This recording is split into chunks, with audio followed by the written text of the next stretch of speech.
بسم اللہ الرحمن الرحیم الحمدللہ رب العالمین والصلاة والسلام علی سید الانبیاء والمرسلین نبینا محمد وعلی آلہ وصحبہ اجمعین ومن تبعهم بإحسان الی یوم الدین اما بعد۔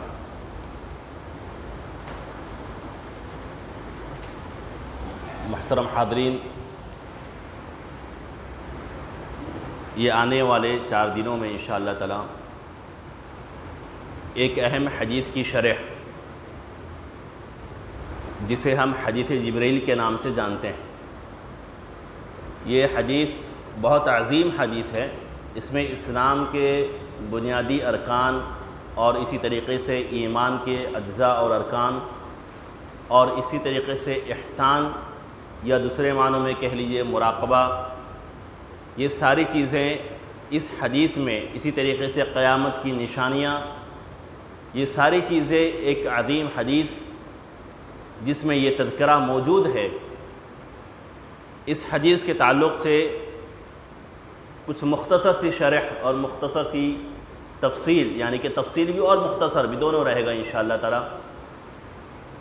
کچھ اہم مسائل جو اس حدیث سے مستنبط ہوتے ہیں اس پر گفتگو ہوگی۔ سب سے پہلے حدیث کا ایک فقرہ آپ کے سامنے میں آپ پڑھتا ہوں، جس سے امام مسلم رحمہ اللہ نے روایت کیا ہے اپنے صحیح میں۔ فرماتے ہیں کہ ان عمر بن الخطاب رضی اللہ عنہ قال بینما نحن جلوس عند رسول اللہ صلی اللہ علیہ وسلم اذ طلع علینا رجل شدید بیاض الثياب شدید سواد الشعر لا يرى علیہ اثر السفر ولا يعرف منا احد۔ یہ حدیث دراصل اس پس منظر میں بیان کی گئی۔ یحییٰ ابن یعمر نام کے ایک تابعی فرماتے ہیں کہ بصرہ میں کچھ لوگ نمودار ہوئے جنہوں نے تقدیر کا انکار کیا۔ تقدیر کا انکار کیا کہ تقدیر نام کی کوئی چیز نہیں ہوتی ہے، اور پھر اس کے بعد جو ہے تقدیر کا انکار کرنے کے بعد یہ اشکال پیدا ہوا کہ کیا صحیح معنوں میں تقدیر نام کی کوئی چیز ہے؟ تقدیر پر ایمان لانے کا جو مسئلہ قرآن و حدیث میں پیش کیا گیا، بتایا گیا، اور تقدیر پر ایمان لانا ایمان کے اہم اجزاء میں سے ہے، ایمان کا ایک اہم رکن ہے کہ آپ تقدیر پر ایمان رکھیں۔ لیکن ایک فرقہ وجود میں آیا جس نے تقدیر کا انکار کر دیا اور کہا کہ تقدیر نام کی کوئی چیز نہیں ہوتی، یعنی کہ مقدر میں ایسی کوئی چیز نہیں ہوتی کہ مقدر میں لکھا ہوا ہے، بلکہ جو چیز ہم جب کر دیں تب اس کے بعد وہ چیز مقدر ہو جاتی ہے۔ جب ہم کر دیں، اور انشاءاللہ تفصیلی طور پر تقدیر کے معاملے میں گفتگو آئے گی کہ تقدیر پر ایمان لانے کا مطلب کیا ہے، تقدیر پر ایمان لانے کا مفہوم کیا ہے۔ ابتدائی طور پر یہ سمجھیں کہ کچھ لوگ ایسے وجود میں آئے جس کا رئیس، جس کا سرغنہ معبد الجہنی نام کا ایک آدمی تھا، بصرہ میں، عراق کا ایک شہر بصرہ، وہاں کا باشندہ۔ سب سے پہلے اس نے تقدیر کا انکار کیا، اور پھر دھیرے دھیرے ان کی تعداد بڑھنے لگی۔ تو یحییٰ ابن یعمر نام کی یہ تابعی یہ کہتے ہیں کہ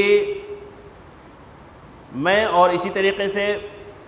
حمید بن عبد الرحمن الحمیری، ہم لوگوں نے آپس میں ڈسکس کیا، آپس میں گفتگو کیا کہ یہ لوگ جو تقدیر پر ایمان نہیں رکھتے ہیں، تقدیر کا انکار کرتے ہیں، ہمیں چاہیے کہ ہم اس تعلق سے کسی کبار صحابہ اگر ہمارے پاس موجود ہے، ہمارے درمیان موجود ہوں، صحابہ کرام جنہیں براہ راست نبی کریم صلی اللہ علیہ وسلم کا شرف تلمذ حاصل ہے، یعنی نبی کریم صلی اللہ علیہ وسلم کے شاگرد ہیں، وہ ہمارے درمیان موجود ہیں، تو کیوں نہ ہم ان سے چل کر کے سوال کریں کہ تقدیر کا معاملہ کیا ہے؟ یہ کچھ لوگ جو انکار کر رہے ہیں، ان کے تعلق سے کیا رائے ہے آپ کی، اور تقدیر کا معاملہ کیا ہے؟ تو کہتے ہیں کہ میں، یعنی یحییٰ بن یعمر کہتے ہیں کہ میں اور اسی طریقے سے حمید عبد الرحمن الحمیری، ہم لوگوں نے ارادہ کیا کہ ہم لوگ مکہ یا مدینہ کا سفر کرتے ہیں۔ چنانچہ ہم لوگوں نے رخت سفر باندھا، حج کی نیت سے یا عمرے کی نیت سے ہم لوگ نکلے۔ جب مکہ پہنچے تو اب سوال یہ ہوا کہ کس سے پوچھے۔ اتفاق ایسا ہوا کہ جیسے ہی ہم مکہ میں داخل ہوئے، حرم کے دروازے پر پہنچے تو ہمیں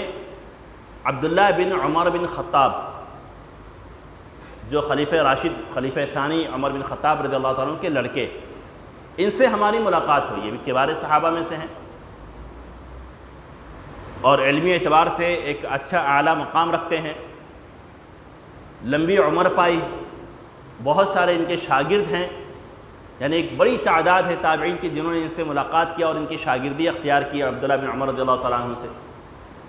تو کہتے ہیں کہ ہم جیسے ہی مکہ کے دروازے پر پہنچے، کعبہ کے دروازے پر، مکہ میں داخل ہوئے کعبہ کے دروازے پر پہنچے تو ہماری ملاقات عبداللہ بن عمر سے ہوئی۔ ہم دیکھیں کہ عبداللہ بن عمر مکہ میں داخل ہو، یعنی کعبہ کے اندر داخل ہو رہے ہیں، تو میں اور میرے جو ساتھی میرے ساتھ میں آئے تھے حمید، ہم دونوں جلدی سے دوڑ کر کے ان کے پاس چلے گئے اور ایک سائڈ سے ہو گیا، ایک اس سائڈ سے ہو گیا، یعنی ایک طرف سے میں ہو گیا اور ایک طرف سے میرے ساتھی ہو گئے۔ عبداللہ بن عمر کو ہم لوگوں نے بیچ میں رکھا، تو میں نے اپنے ساتھی کو دیکھا کہ شاید وہ گفتگو شروع کرے، اس نے مجھے دیکھا کہ شاید میں گفتگو شروع کروں، لہٰذا مجھے یہ اندازہ ہوا کہ وہ میری طرف اس نظر سے دیکھ رہا ہے کہ میں بات کی شروعات کروں۔ صحابی اعلیٰ مقام رکھتے ہیں، ایک علمی رعب اور دبدبہ، جلدی سوال کرنے کی ہمت نہیں ہوئی، لیکن بہرحال آنے کا مقصد وہی تھا، ذرا آپ اندازہ لگائیں تابعین اعدام کیا کہ ایک مسئلے کی معلومات حاصل کرنے کے لیے عراق سے لے کر کے مدینہ کا سفر طے کیا، مکہ کا سفر طے کیا، مہینوں کا سفر۔ ہمارے آج کی طرح نہیں ہے کہ فلائٹ میں بیٹھے اور 2 گھنٹے میں پہنچ گئے، اونٹ کا سفر تھا، ریگستان کا سفر، صحراؤں کا سفر، دریاؤں کا سفر، ایک مسئلے کی جانکاری حاصل کرنے کے لیے کہ اس مسئلے کی حقیقت کیا ہے۔ یہ تھا علم کا مقام، یہ تھا دین کا مقام، یہ تھا دین کی معلومات کا مقام تابعین کے ہاں۔ ایک مسئلے کی جانکاری کے لیے مہینوں کا سفر کر کے ہم آئے ہیں ایک صحابی سے پوچھنے کے لیے۔ بہرحال جیسے ہی وہ آئے ہم فوراً ایک رائٹ سائڈ میں ایک لیفٹ سائڈ میں فوراً ان کے پاس چلے گئے۔ میرے ساتھی نے مجھے دیکھا، میں نے اس کو دیکھا، مجھے ایسا لگا کہ وہ یہ کہنا چاہ رہے ہیں کہ تم پوچھو، چنانچہ میں نے پوچھا۔ یحییٰ ابن عمر کہتے ہیں کہ میں نے پوچھا، میں نے کہا ابو عبد الرحمن ان کی کنیت تھی، تو میں نے ان سے پوچھا کہ ابو عبد الرحمن، ہمارے درمیان کچھ ایسے لوگ پیدا ہو گئے ہیں جو تقدیر کا انکار کرتے ہیں، جو علم بھی حاصل کرتے ہیں، علماء کے مجلس میں بیٹھتے بھی ہیں، علم کی جستجو میں رہتے بھی ہیں، طلب علم کا شغف بھی رکھتے ہیں، لیکن تقدیر کا انکار کرتے ہیں۔ بقیہ جتنے بھی ارکان ہیں اسلام کے اس کے منکر نہیں ہیں، بس تقدیر پر جو ایمان کا ایک اہم رکن ہے اس کا انکار کرتے ہیں، بقیہ تمام چیزوں کا اقرار کر رہے ہیں، ایمان کے جتنے، اللہ پر ایمان، رسول پر ایمان، ملائکہ پر ایمان، کتابوں پر ایمان، یہ سب کا اقرار کر رہے ہیں، لیکن تقدیر کا انکار کر رہے ہیں کہ تقدیر نام کی کوئی چیز نہیں ہوتی ہے، جب ہم کرتے ہیں تب وہ چیز مقدر میں لکھ دی جاتی ہے، ورنہ پہلے سے لکھی ہوئی کوئی چیز نہیں ہوتی۔ تو ایسا اور ایسا معاملہ ہے، تو آپ بتائیے کہ کیا کیا جائے، کیا انہوں کے بارے میں آپ کی کیا رائے؟ تو عبداللہ بن عمر کہتے ہیں کہ آپ یہ میرا پیغام پہنچا دیجئے ان تک جو لوگ ایسا کہتے ہیں، یعنی کہ تقدیر پر ایمان نہیں رکھتے، تقدیر کا انکار کرتے ہیں، ان تک یہ پیغام میرا پہنچا دیجئے کہ احد پہاڑ کے برابر دولت بھی خرچ کر دیں، احد پہاڑ کے برابر دولت خرچ کر دیں اللہ کی راہ میں، اور صرف تقدیر پر ایمان اگر نہیں رکھتے ہیں تو پھر ان کے سارے اعمال ضائع، سارے اعمال ضائع ہیں، سب بیکار۔ مال ایک محبوب چیز ہے، کیوں مال کا نام لیا، کیوں مال کا تذکرہ کیا؟ کہ مال بڑی مشکل سے نکلتا ہے، اور بھی اللہ کے راستے میں خرچ کرنا بڑا آسان نہیں ہوتا۔ بہت سارے پیسے والے موجود ہیں ہمارے سماج میں، لیکن اللہ کے راہ میں خرچ کرنے کا بولو تو پھر بغلے جھانکتے ہوئے نظر آتے ہیں۔ انسان اپنے بچے کے لیے خرچ کرتا ہے، اپنی بیوی کے لیے خرچ کرتا ہے، اپنے آپ کے لیے خرچ کرتا ہے، لیکن اللہ کے لیے خرچ کرنا ہو تو یہ بڑا مشکل ہوتا ہے، یہ نفس پر بڑا گراں گزرتا ہے، بڑا بھاری پڑتا ہے۔ اس لیے مال کا تذکرہ کرتے ہوئے فرمایا کہ یہ مال گراں سمجھتے ہوئے، یعنی اتنا ثقیل چیز ہے، اتنی بھاری چیز ہے، اتنا اہم عمل ہے اس کے باوجود وہ اللہ کی راہ میں احد پہاڑ کے برابر بھی مال خرچ کر دیں اور پھر تقدیر کا انکار کریں تو یقین جانے کہ پھر سارے اعمال ان کے ضائع۔ اور پھر اس کے بعد انہوں نے یہ حدیث ذکر کی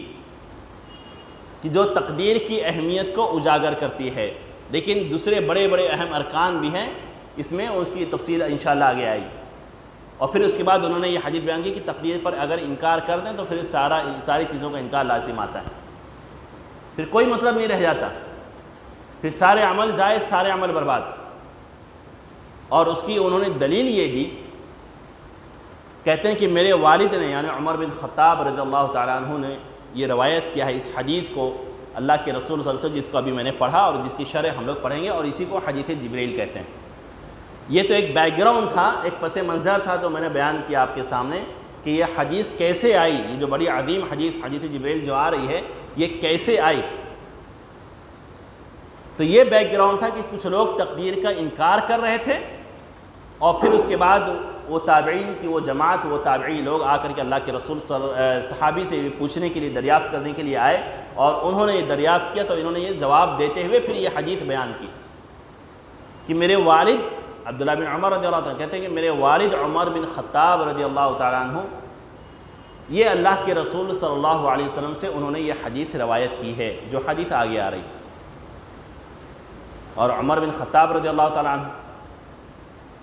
عمر بن خطاب رضی اللہ تعالیٰ عنہ کیا مقام تھا، کیسے اسلام لائے، یہ چھوٹی چھوٹی کلاسوں میں پڑھایا جاتا ہے کہ ان کے اسلام لانے کا واقعہ بہت اہم واقعہ ہے، اور اللہ کے رسول صلی اللہ علیہ وسلم نے ان کے لیے دعا کی تھی کہ اے اللہ اسلام کی مدد فرما، یا تو ابو جہل کے اسلام قبول کر کے یا عمر بن خطاب کے اسلام قبول کر کے، جو تیرے نزدیک زیادہ محبوب۔ تو پھر اللہ رب العزت نے یہ توفیق عمر بن خطاب کو دی، عمر بن خطاب کو اختیار کیا اور انہیں اسلام کی توفیق دی اور وہ دائرہ اسلام میں داخل ہوئے۔ تو عمر بن خطاب رضی اللہ تعالیٰ عنہ جو خلیفہ ثانی 10.5 سال انہوں نے حکومت کی، اور ان کی مدت خلافت میں اسلامی سلطنت بہت وسیع ہوئی، اسلامی سلطنت بہت وسیع ہوئی، بڑے بڑے شہروں پر اسلام کا جھنڈا، اسلام کا پرچم لہرایا گیا، اور ان کی سلطنت جو ہے بہت عظیم تھی۔ ان کے بارے میں آتا ہے کہ جو ہے شیطان ان کو دیکھ کر کے راستہ بدل دیتا تھا، جیسے کہ اللہ کے رسول کی حدیث کہ ان کا رعب، ان کا دبدبہ، ان کا خوف اتنا تھا کہ شیطان بھی کانپتا تھا ان سے، عمر بن خطاب سے۔ تو عمر بن خطاب جس گلی سے گزر رہے ہوتے، شیطان آ رہا ہوتا تو شیطان راستہ بدل دیتا تھا۔ یہ تھا عمر بن خطاب رضی اللہ تعالیٰ عنہ۔ 10.5 سال خلافت کی، 63 سال کی عمر میں جو ہے ان کا انتقال ہوا۔ بہرحال فرماتے ہیں کہ بینما نحن جلوس عند رسول اللہ صلی اللہ علیہ وسلم، ایک دفعہ ایسا تھا کہ ہم لوگ اللہ کے رسول صلی اللہ علیہ وسلم کے ساتھ میں بیٹھے ہوئے تھے۔ یہ عمر بن خطاب کہہ رہے ہیں کہ ہم لوگ اللہ کے رسول صلی اللہ علیہ وسلم کے ساتھ میں بیٹھے ہوئے تھے۔ یہ بیٹھنا کہاں پہ ہوتا تھا؟ یہ بیٹھنا ایسے ہی ہوتا تھا کہ جیسے آج ہم لوگ بیٹھے ہوئے۔ اللہ رب العزت ہمارے بیٹھنے کو قبول کرے، ہمارے آنے کو، سننے کو، پڑھنے کو، پڑھانے کو، سب کو اللہ رب العزت قبول کرے۔ تو اللہ کے رسول صلی اللہ علیہ وسلم کی مجلس ہوتی تھی، کبھی نماز کے بعد، کبھی نماز سے پہلے۔ مسجد ہی چونکہ سب کچھ تھا، ایک مرکز تھا، اسلامی سینٹر تھا، یعنی مسجد کا کردار بہت اہم ہوتا ہے۔ یہ اور بات ہے کہ اب ہم لوگوں نے اس کو صرف نماز تک محصور کر لیا ہے، صرف عبادتوں تک محصور کر لیا ہے، ورنہ مسجد کا کردار سماج کے اعتبار سے، یہ سماجی اعتبار سے مسجد کا کردار بہت اہم ہوتا ہے۔ اللہ کے رسول صلی اللہ علیہ وسلم کے زمانے میں قیدی بھی مسجد میں باندھے جاتے تھے۔ اسلامی سلطنت کے جو فیصلے ہوتے تھے، حکومت جو چلائی جاتی تھی وہ مسجد سے چلائی جاتی تھی۔ اللہ کے رسول صلی اللہ علیہ وسلم غیر مسلموں کا جو وفد آتا تھا تو مسجد میں ہی ان کا استقبال کرتے تھے، ان کو ٹھہراتے تھے۔ تو مسجد کا کردار بہت اہم تھا، اور اللہ کے رسول صلی اللہ علیہ وسلم کو مسجد سے اتنی محبت تھی کہ سفر سے بھی جب کہیں لوٹتے تھے تو سب سے پہلے گھر جانے سے پہلے، ابھی ہم لوگ تو کہیں سے لوٹتے ہیں تو فوراً گھر میں پہنچنا ہے، بیگ رکھنا ہے، آرام کرنا ہے، نہانا دھونا، فریش ہونا ہے۔ اللہ کے رسول صلی اللہ علیہ وسلم کا یہ طریقہ اور وطیرہ تھا کہ جب کہیں سفر سے لوٹتے تھے تو سب سے پہلے مسجد میں جاتے تھے، پہلے مسجد میں جاتے 2 رکعت نماز پڑھتے پھر اس کے بعد اپنے گھر کو جاتے تھے۔ تو مسجد کا کردار بہت اہم ہے اور اس سے بہت اہم کام لیے جا سکتے ہیں، اور مسجد میں آنا یہ صرف نماز کے لیے ہونا بھی نہیں چاہیے۔ آپ کو قرآن کی تلاوت کرنا ہے تو بھی آپ مسجد کا رخ کیجئے، آپ کو ذکر و اذکار کرنا ہے تو بھی مسجد کا رخ کیجئے۔ مسجد اللہ کا گھر ہے، اس کے دروازے ہمیشہ کھلے رہنا چاہیے، اور یہاں پہ عبادت کا اپنا ایک الگ مقام ہوتا ہے، ایک الگ عجیب سے ایک تلذذ، ایک نشاط آپ محسوس کریں گے جو گھر میں نہیں پائیں گے۔ آپ گھر میں مثال کے طور پر آپ ذکر و اذکار کر رہے ہیں، عصر کی نماز پڑھ لیے ہم لوگ، عصر کی نماز کے بعد کے اذکار ہمیں پڑھنا ہے۔ اب عصر کی نماز کے بعد کے اذکار ہم جیسے پڑھنا شروع کیے، جیسے تھوڑا سا پڑھے، کوئی بچے نے آ کے کوئی سوال کر لیا تو اب اس کا جواب دے رہے ہیں، پھر تھوڑی دیر بعد ہماری بیگم چائے لے کر کے آ گئی، عصر کی نماز کا وقت ہو گیا، اب چائے پینے کا ٹائم ہو گیا، لیجیے چائے پیجیے۔ تو تھوڑی دیر میں مشغول ہو جاتے ہیں کہ اللہ کے ذکر و اذکار یا جو شام کے جو اذکار ہوتے ہیں وہ پڑھ نہیں پاتے، وہ جو 10 منٹ میں 15 منٹ پڑھ کے ختم کرنا ہے وہ اس کو جو ہے گھنٹوں لگ جاتے ہیں۔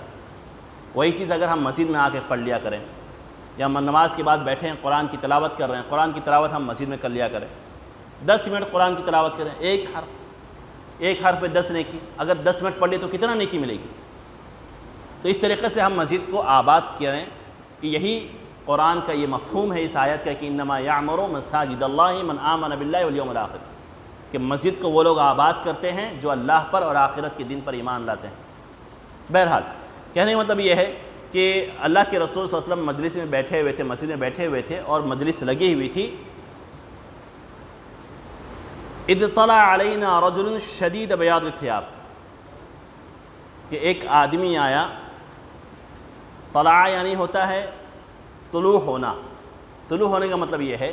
کہ جیسے بھی ہم لوگ بیٹھے ہوئے ہیں اور ایک آدمی اندر داخل ہو، ہم لوگ بیٹھے ہوئے ایک آدمی اندر داخل ہو تو اس کو کہتے ہیں طلع، کہ وہ آدمی باہر سے آیا تو اسے طلوع ہونا، جیسے غائب تھا، غائب کے بعد طلوع ہونا۔ طلوع ہونا یعنی سورج طلوع کیسے ہوتا ہے؟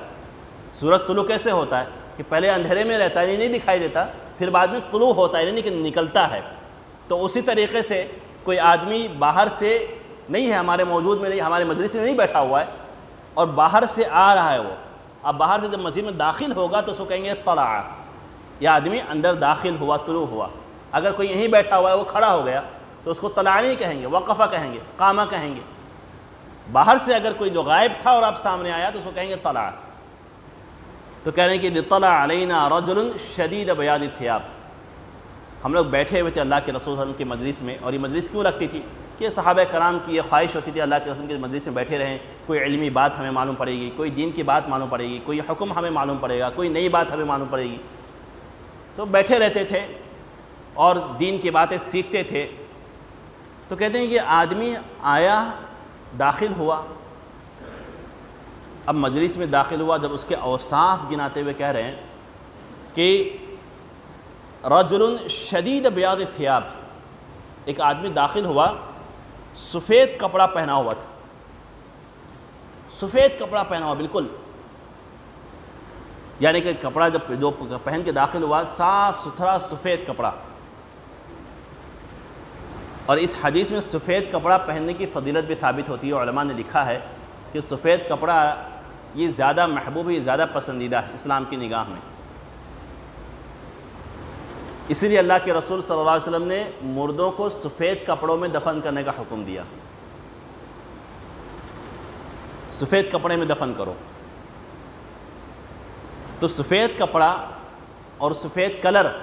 یا کپڑوں میں یہ کہہ لیجیے کہ سفید کلر یہ اللہ تعالیٰ کے نزدیک یا اللہ کے رسول صلی اللہ علیہ وسلم کے نزدیک یا اسلام کی نگاہ میں محبوب کلر مانا جاتا ہے۔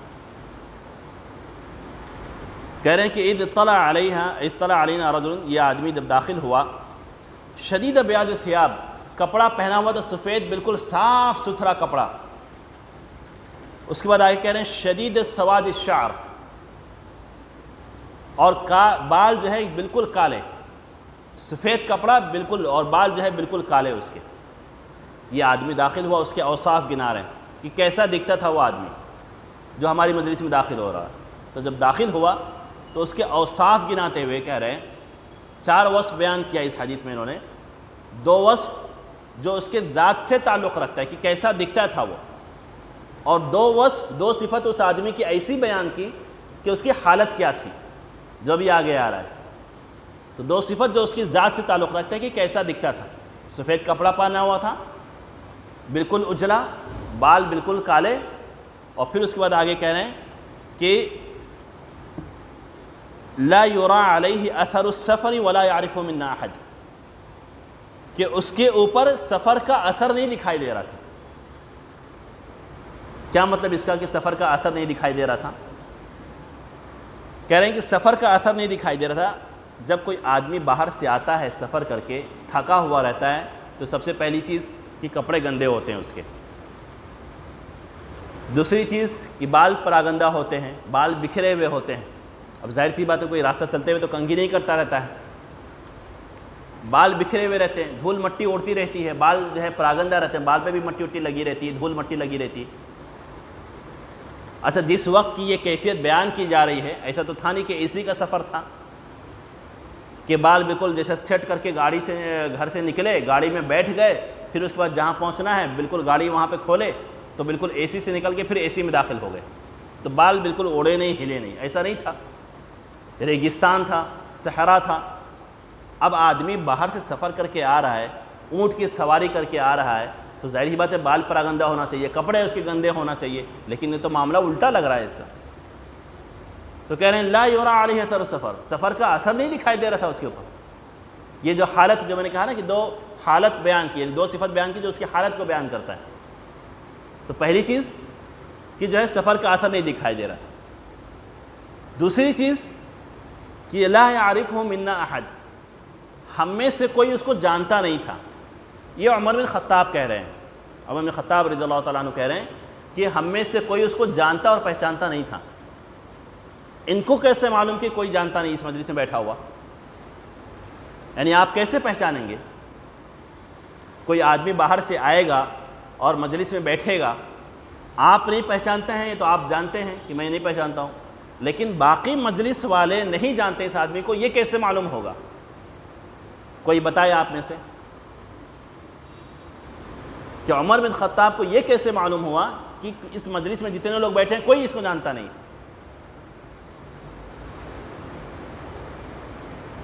بولیے, اندازاً بولیے, کوئی مسئلہ نہیں, اپنا تجربے کے اعتبار سے بولیے. آپ کو کیسے معلوم ہوگا کہ اگر کوئی آدمی داخل ہوا اور کوئی پہچان نہیں رہا ہے اس کو, آپ کیسے اندازہ لگائیں گے کوئی نہیں پہچانتا اس کو؟ ہاں, یہ صحیح جواب ہے. انہوں نے کہا کہ سب لوگ تعجب سے دیکھیں گے اس کو. ایسے ہی ہوگا کہ جب آدمی نیا داخل ہوگا تو تعجب سے دیکھیں گے کہ لوگ ایک دوسرے کو نگاہ سے دیکھیں گے, تم پہچانتے ہو؟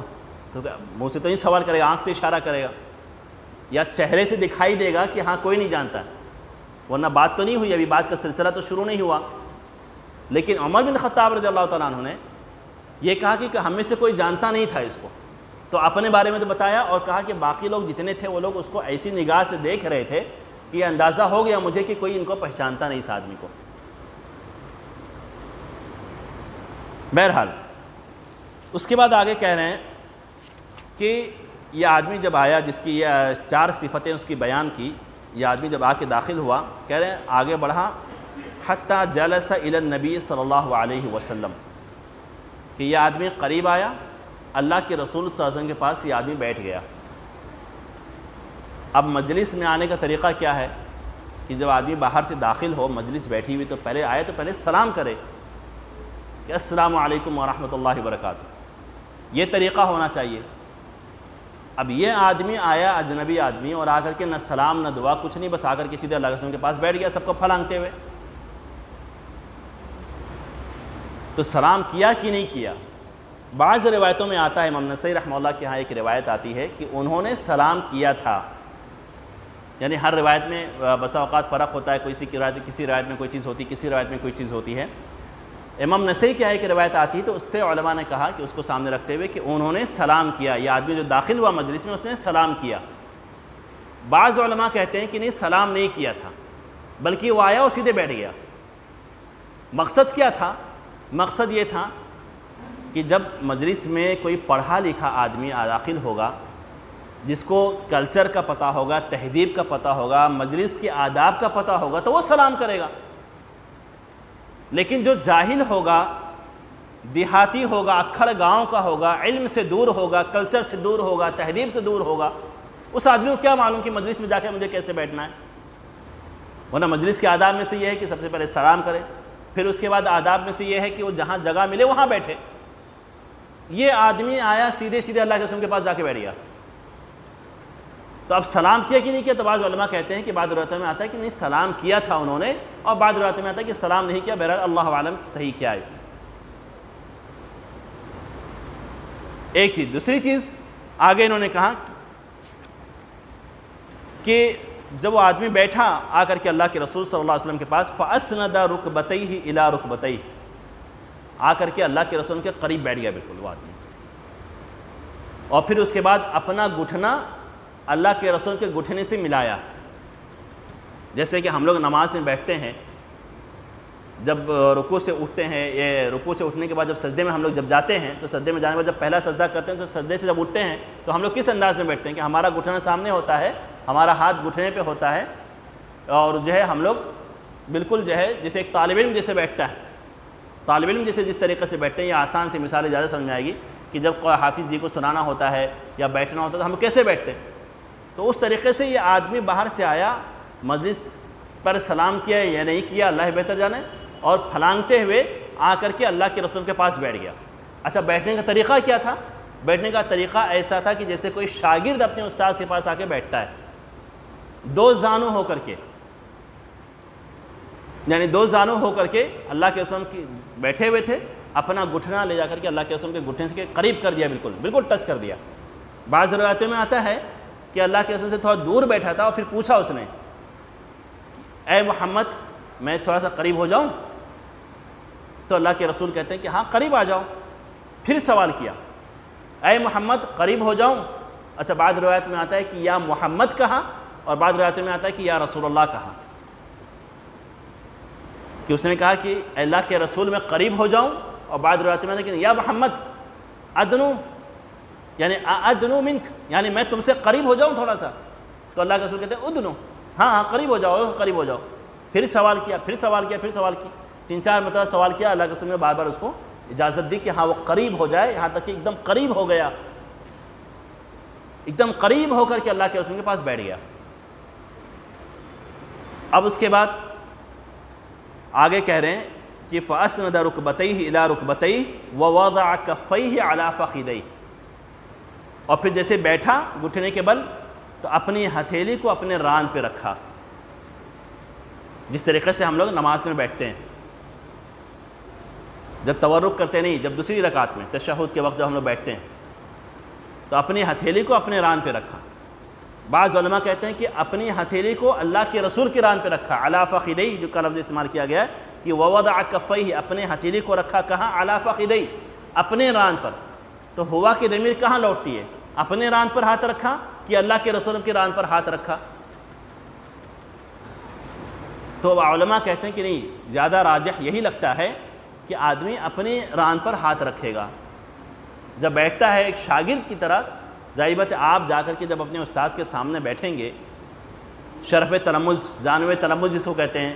تو جب بیٹھیں گے تو آپ اپنے ہاتھ پر ران رکھیں گے، اپنے استاذ کے ہاتھ پر ران رکھیں گے، ان کی ران پر اپنا ہاتھ رکھیں گے۔ ظاہر سی بات ہے اپنی ران پر اپنا ہاتھ، اپنے پیر پر اپنا ہاتھ رکھیں گے آپ، تو ویسے ہی اپنے پیر پر جو ہے اپنا ہاتھ رکھا انہوں نے، یہ آدمی جو باہر سے آیا تھا۔ اچھا، مقصد کیا تھا؟ کیوں آیا، کیوں بیٹھا؟ اور یہ بیٹھنے کا طریقہ، وہی مجلس بیٹھی ہوئی تھی، پیچھے بیٹھ جاتے، آ کر کے سیدھے اللہ کے رسول کے پاس بیٹھ گئے۔ بعض علماء کہتے ہیں کہ اس سے یہ ثابت کرنا تھا کہ ایک دیہاتی آدمی کیسے ہوتا ہے، کہ دیہاتی آدمی کس طریقے سے ہوتا ہے، نہ مجلس کا خیال نہیں ہوتا، اور سیدھے آ کر کے پھلان ولان کر کے سیدھے جا کر کے جسے سوال کرنا ہے اس کے بعد بیٹھ گیا اور کہا ہمیں پوچھنا ہے، یہ پوچھنا ہے، مجھے یہ پوچھنا ہے۔ تو ویسے ہی اس طرح سے آ کر کے بیٹھ گئے، یہ ثابت کرنا کہ ہاں یہ جو آدمی آیا تھا یہ دیہاتی تھا، یہ جو آدمی آیا تھا یہ دیہاتی تھا، اسے مجلس کی آداب نہیں پتہ تھا، اس لیے بعض علماء کہتے ہیں کہ اس نے سلام نہیں کیا۔ دوسری بات یہ ہے کہ مجلس کے آداب کی طرح جا کر کے پیچھے نہیں بیٹھا، بلکہ جا کر کے جس سے سوال کرنا اس کے پاس جا کے بیٹھ گیا، اور بیٹھنے کے بعد حالانکہ جب بیٹھا تو بہت سلیقے سے بیٹھا۔ اب اس کے بعد سوال و جواب کا سلسلہ شروع ہوا۔ کیا سوال و جواب تھے؟ یہ آدمی کون تھا جو اس دھڑلے کے ساتھ میں آ کر کے اللہ کے بچ بیٹھا، اور سوال و جواب کیا ہوئے، پھر اس کا مقصد کیا تھا سوال و جواب کرنے کا، یہ انشاءاللہ تعالیٰ کل کے درس میں انشاءاللہ تعالیٰ ہم لوگ پڑھیں گے۔ اللہ رب العزت دعا ہے کہ اللہ رب العزت ہمیں سننے سے زیادہ عمل کرنے کی توفیق عطا فرمائے، دینی احکامات کو سمجھنے کی توفیق عطا فرمائے، اور ہمارے یہاں آنے کو، بیٹھنے کو، سمجھنے کو اللہ رب العزت قبول کرے۔ جس علم کے لیے ہم لوگ اکٹھا ہوئے ہیں، جس چیز کے جاننے کے لیے ہم لوگ اکٹھا ہوئے ہیں، اللہ تعالیٰ ہمارے علم میں برکت دے، ہمارے عمل میں برکت دے، ہمارے بیٹھنے کو قبول کرے۔ اقول قولی ھذا واستغفر اللہ لی ولکم ولسائر المسلمین من کل ذنب فاستغفروہ انہ الغفور الرحیم۔ السلام علیکم ورحمۃ اللہ وبرکاتہ۔